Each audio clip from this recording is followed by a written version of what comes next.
Hey, everybody out there, it's Alabama Deep coming back at you. All right, so we're picking back up. This is going to be part two as we dismantle this 3285 and take a deeper look into it and see what else lies in this movement as we break it down. Now, I'm thoroughly impressed with this reverse engineering that they've done. I'm thoroughly impressed by the detail that they put into it.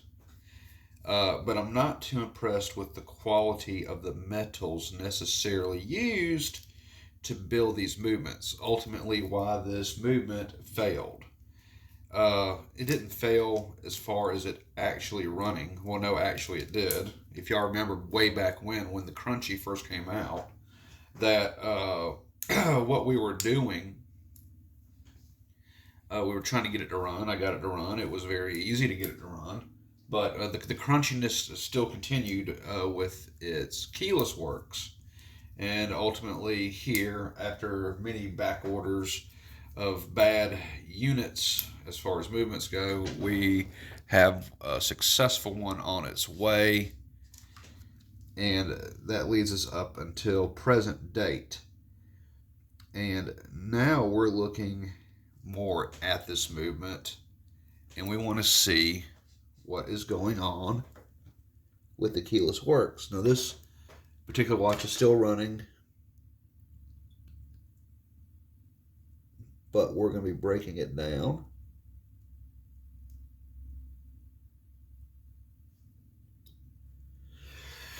As you can see, we're taking it bit by bit, piece by piece.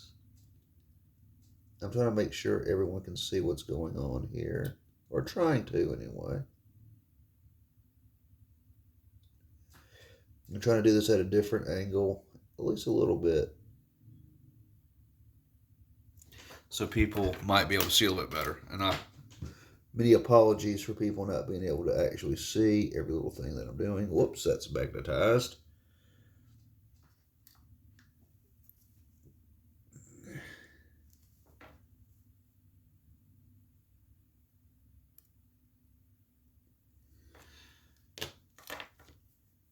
I'm kind of wondering, as we go along with this,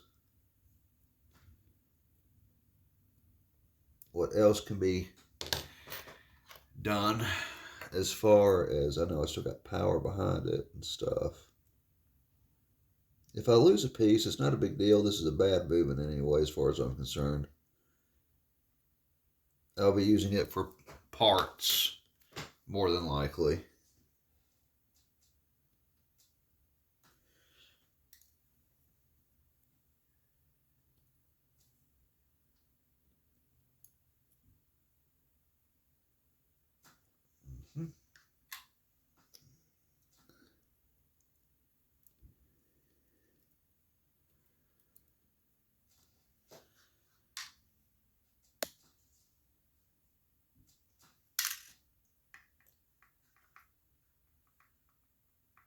I wish I could save this movement, but I don't think that it's worth it. Ultimately, why do I not think it is worth saving this movement? Well, let's take a little bit of a closer look at it, and I'll tell you why I don't think it's worth saving. So let's come in and let's take a close look at it. All right, so we are dismantling this movement as we go along. We can tell it looks like it's a very nice movement. I mean, everything's polished on it. Everything looks good on it. It looks like a legitimate Rolex movement. It does to the naked eye. Ultimately, why is it not worth saving this 3285? And it's simply a matter of cost. Okay, so this is indeed a beautiful movement. However, it's not unique at all. There's literally hundreds and thousands of these movements that are produced in China. And being produced in China, they're done very cost effective, very cheap, but at the same time, they're trying to imitate the original, which in this case, they're doing a pretty good job of impersonating it. They really are. This is a real functioning 3285. There is no doubt about it. It is an actual 3285 Rolex design movement. Now, it's not made by Rolex as it's stated, but nonetheless, it is the design that matters. And Rolex makes very good engineering decisions with their movements. And thus far, this being copied is within itself a very good movement by design. Where it's failing at is what I've already mentioned before, is the materials. Now, why is it not worth saving this 3285? It's simply put as this. Now, these parts are very cheap, shall we say, compared to Rolex. But nonetheless, for the amount of money I would have to put into this, and for my labor that I'm putting into this, for the parts that are being shipped put into this, whatever I find on eBay, whatever I find across the pond over in China, across the Atlantic Ocean, coming to here, ultimately you can buy another movement. I mean, you really could. I mean, some of these parts are like $30. Some of these parts are $20. Some of these parts are $50. Okay, so if I got to replace 1, 2, 3, 4, and 5, okay, at $20 times 5, you're at $100. Plus what I've been getting paid, which isn't much because I'm doing this for fun. If I was really doing this in the status of a watchmaker to someone was wanting their watch fixed, it would be $250 just for a basic service, not to mention parts replaced. $250 basically to service a movement or more, just depending on the skill of the watchmaker and what he feels like he's worth. Okay, so just from my standpoint, me doing this for fun, and I've serviced this particular subscriber's other watches, 1, 2, 3, 4, what, 4? I've lost count, 4 or 5, something like that. Plus this one right here, and I didn't ask for much, so roughly the subscriber's getting a really good deal. He's getting a good deal because he's not having to pay $250 a watch, plus the parts replaced, plus the time and everything else put involved into it. The only trade-off is it will take me longer to do it because I'm not open 24/7. I'm not open 7 days a week, 5 days a week. I do my watches repairs on Tuesdays and Wednesdays, now only on Tuesdays partly. So he's getting a really good deal on that because the whole point of this channel is to share what we're doing. So all that said, this movement is not worth saving because the parts itself could buy another movement that has no problems with it and probably have a lot longer lifespan than what this one's going to have. Now, ultimately, you can't really say that this particular movement won't last as long as a new movement coming in. You can't because you don't know. None of us here have a crystal ball. We don't know what's going to happen down the road. But with $100, you can get a brand new movement, fresh out of the box, that has a history of no problems. Which would you rather deal with? I'd rather have something fresh out of the box that has a history of zero issues. Because remember, this movement here originally would not even run. Okay? I had to play with it and tinker with it to get it to run. Ultimately, it wasn't a very long tinkering. It did run, but it originally didn't come in running condition. So, all that said, best just to get a new movement, start over from scratch. You could fix this movement. Yes, you could. Quite frankly, it is salvageable, but why would you want to when it has a history of it not running? It has a history of not being adjustable. It has a history of faulty parts in it. It just doesn't make sense to me. So ultimately, the new movement would make as much sense because of its history alone and probably a different person assembling it. Because let's not forget that a lot of these people assembling these movements are not experienced watchmakers. They are hired uh, somewhere in China, and they assemble these with a you know schematic of it, and they put it together. That's basically what they do. I've seen the videos of it. They have a whole line of people assembling these movements by hand, and they're not experienced as watchmakers. They're experienced as people that assemble. So that's the catch. And so you probably have a completely different person that's a little bit more skilled putting that one together that's coming in the mail versus this one, who obviously the person uh, is by no doubt very good at assembling things, but there were mistakes made because they were not familiar with the parts. Ultimately, I think what has happened is I think they have used the wrong parts on this movement. I'm not sure how many bins of parts they have and how many movements or different movements that they assemble, but I think they mixed up parts on this one, and all the keyless works is probably going to be looked at and probably have to be replaced because it's either damaged or it's the wrong parts. And with doing that, I'm going to replace the entire keyless works on this much later down the road if I don't end up using it for junk parts somewhere else, simply because of it being a problem movement. I did notice that when I did test it on my timograph, it was running horribly. It was not running good. Amplitude sucked. Everything else. So it's not a watch I would ever feel comfortable. It's not a movement I would ever feel comfortable putting into another watch. Not at all. Using for parts, quite possibly. Just depending on which part it is. Now, there are things that could be used for pet projects or whatever, but I would never, never want to use any of these parts in a repair in someone else's watch because the whole thing to me is just fugazi. I mean, it is a fake. I mean, even though the parts look good, who the heck knows how long they're going to last and under the metal fatigue that they face over its lifetime, what's going to break next.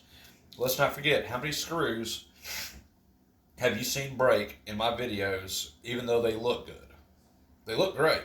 They're polished. They look like Rolex. Hey, identical. You tighten them down just a notch, and the whole head shears off. And then you got to work on getting the rest of the screw out of the movement to put a new screw in.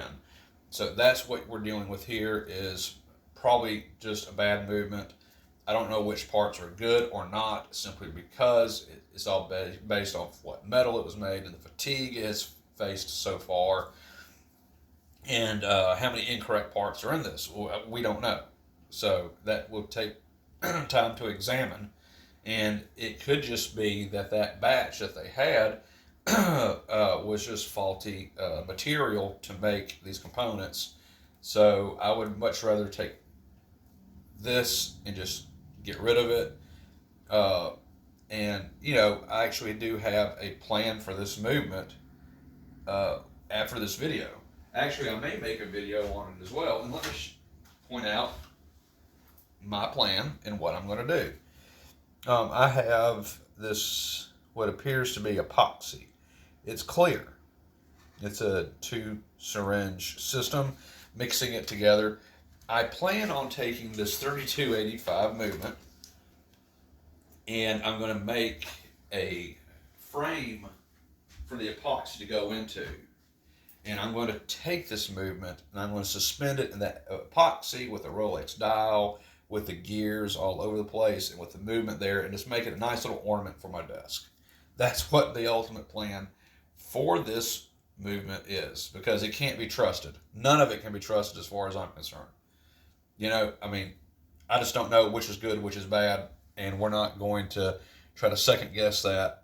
We're just going to use it for that intended purpose, and it's just going to be an ornament. That's its future. That's what's going to happen to it.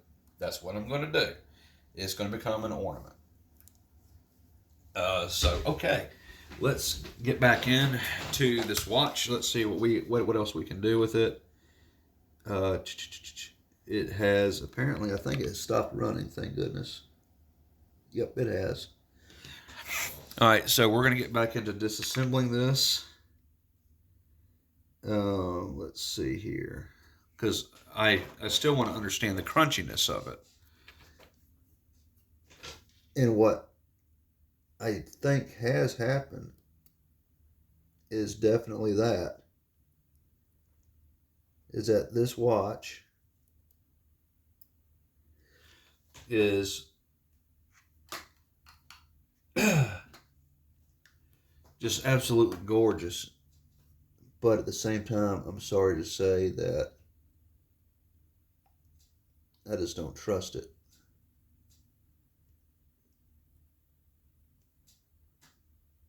Okay, so we do see this right here. Probably going to take that off. That's going to be my next step. This is an awful big screwdriver for this, but I think it'll be just fine.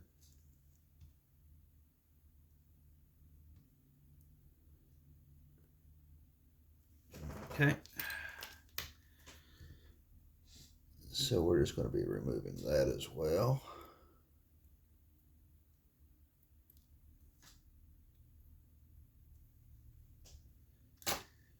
Like I said, it's magnetized.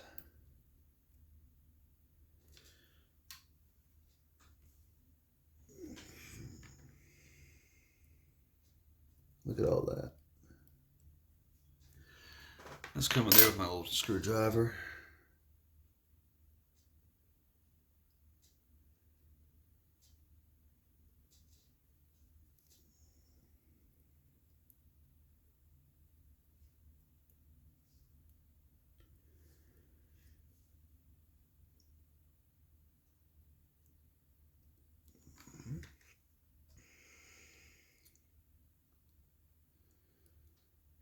There we go.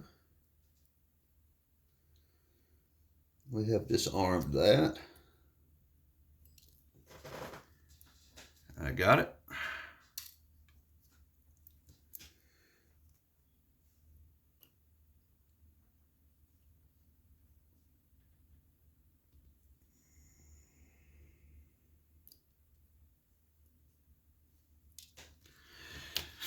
Got that. Let's bring it back into view.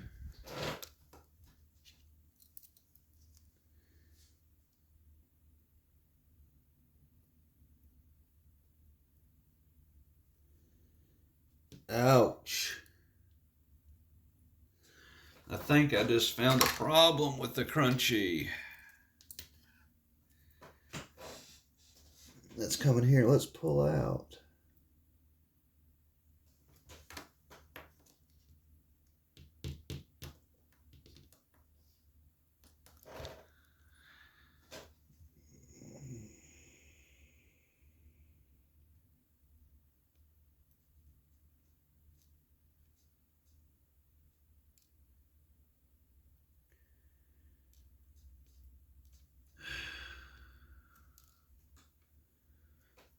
Yeah, I'm thinking this is probably going to be one of the culprits here.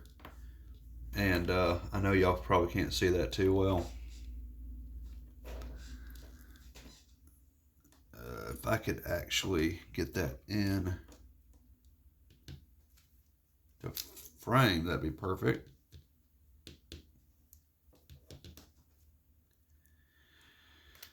So let me go ahead and let me zoom it in and I'll show you what I think I'm dealing with. And I think it's exactly what I was thinking about in a video, in the video beforehand and just a little while ago. Let's see if I can find it. Ouch. This is so small, I don't know if y'all are going to even be able to see it. But this is one bad part right here. Definitely a bad part. And it's severe metal fatigue already because it is chewed up. Oh, let's have a closer look at some other parts.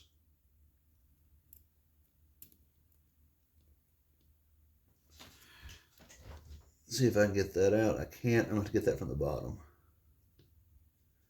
So that's perfectly fine. I'll get that from the bottom. And the movement is running again. It's pretty cool how it'll keep running despite. So let's turn it over on this side. It's about time we freshen up our view anyway.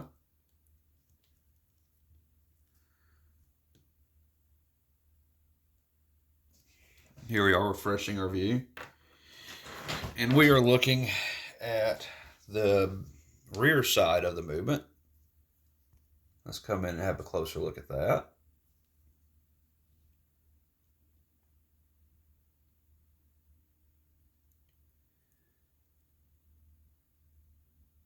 How it's running.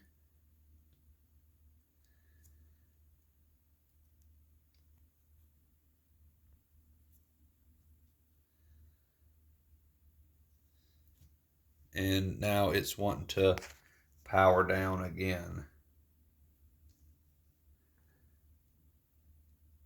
Now it's going again. But you see, it's not a free sprung balance at all. It's not done the way Rolex would do their watches for this model. Although Rolex in the past, in the very beginning, didn't have free sprung. Now they do, even 3135, 3035, etc., etc. This particular is not supposed to have. It is not supposed to have tabs like that. It's supposed to have one pigtail that they have recreated. So those out there who are looking for an authentic movement, you see this pigtail right here. That would be authentic. They are trying to hide on the reverse side this one and this one. This means it's not free sprung balance. Plus, if you look at the balance wheel, it doesn't have any counterweights on the inside to adjust. So you know it's a Fugazi by looking at that. Everything else on this movement that I see so far, it's an exceptionally nice copy. But that's the thing with the 3235s and 3285s and etc. is that with these particular movements, they have really outdone themselves on all of them because they look so much like the real deal. Now, if you get one of the early gens, the former owner of this movement, because he's getting new movement, the former owner of this movement, if y'all recall, he had one I was servicing where there was just fake parts glued onto the screw for the rotor or the counterweight. That was a very early generation, very crappy generation. It was not a complete copy like this one is. The automatic works were completely different, even though they tried to make them look the same. They, in actuality, were not.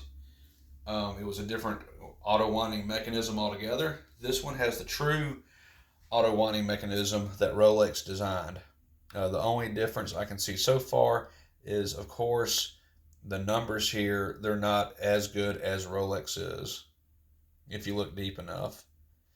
And the balance is not as good as Rolex because it's not free sprung. The other parts, like the reversing wheels for the automatic works, they look kind of decent, but maybe I should use this time to show you the difference between real and replica. And I think I may go ahead and do that. Let's go ahead and let me bring out, and this is, my apologies, it'll take me a second to get it out of the tape because I have not opened it yet. But I have actual parts for a 3235, and some of these parts for 3235 will, of course, go into a 3285 because they are of a similar design, although one's GMT, one's not. But some of the parts will interchange. So, if I may, with this, I am going to show you what differences there are for some of these parts. So let's move this out of the way just for a second. Let's bring this out. And this is, of course, the real deal. Let's show you some of the differences.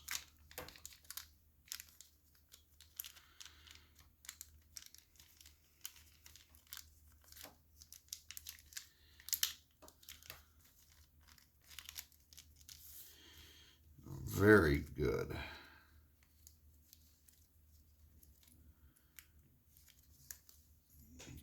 $32,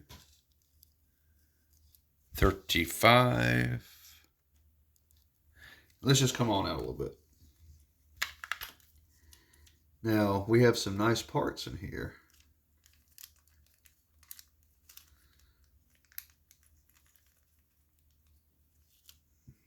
So, okay. I really don't want to take these out of the package. I really don't. Not right now because they're not my parts. But let's come in. And here is the real deal.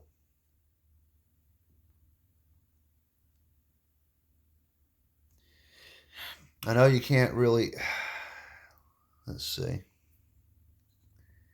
I wish I could do a better way of doing this, but I don't think we can. But okay, that's the best I think we're going to go unless we go straight to a microscope. We may do that, actually. Who wants to go for a microscope? Let me find one of the wheels.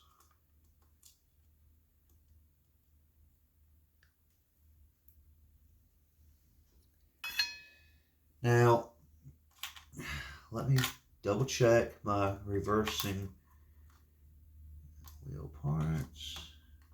Okay, that'll be just fine. Even though these are different parts, you see how fine that one wheel is versus this. You see the scratch and dings on it. It's not as, you can just look at it and you can tell a difference. Even the coloring's different on it. It's a higher quality metal. Even though they polished this one wheel very well, it still does not come anywhere close to look how clean, crisp, and smooth that Rolex part is. That's the part I'm getting at. That's how you can tell if it's a fake or if it's the real deal. Now, if we can, we're bringing this movement back into frame. Let's see if there's anything I can compare to that.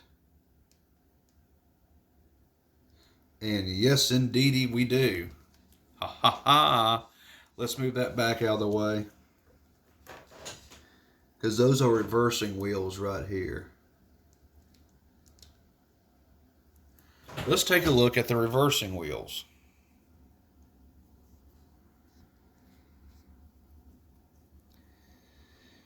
Here are the real deal reversing wheels. See how smooth, clean that is. Now let's compare that to one of these.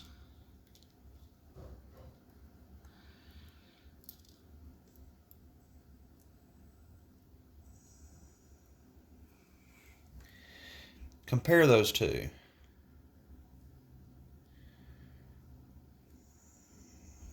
Now, this is not a bad job on this because the red is seen. It's not a bad job at all, but it still cannot hold a candle to what the real parts do. And we can probably flip that over.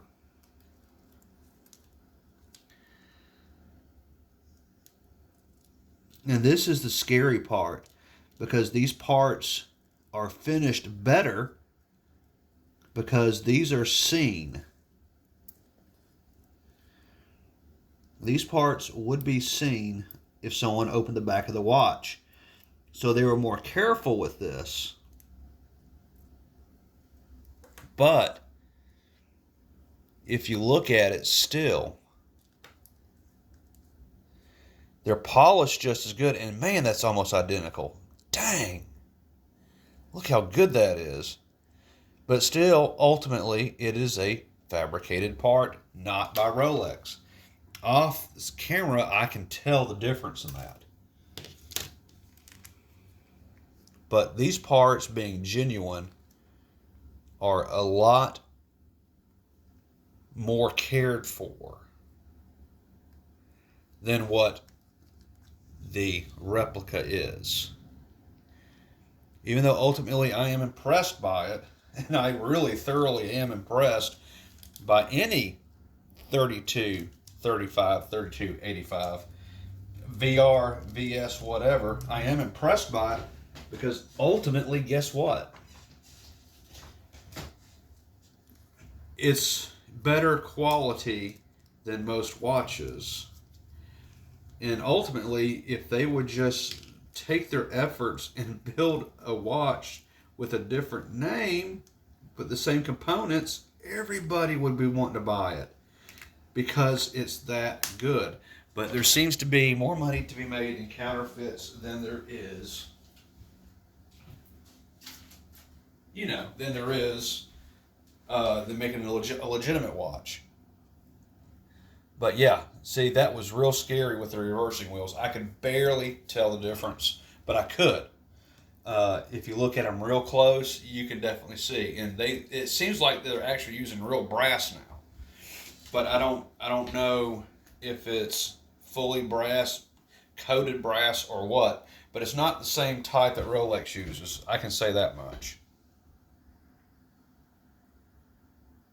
What? We're up to 32 minutes already? Okay, all right. Well, let's stop the video here. We'll come back with a part 3. I did not know I exceeded my 32 minutes. I'm so much into this. But yeah, we're going to be back and we're going to continue to break down the 3285 until we have it down to the main plate.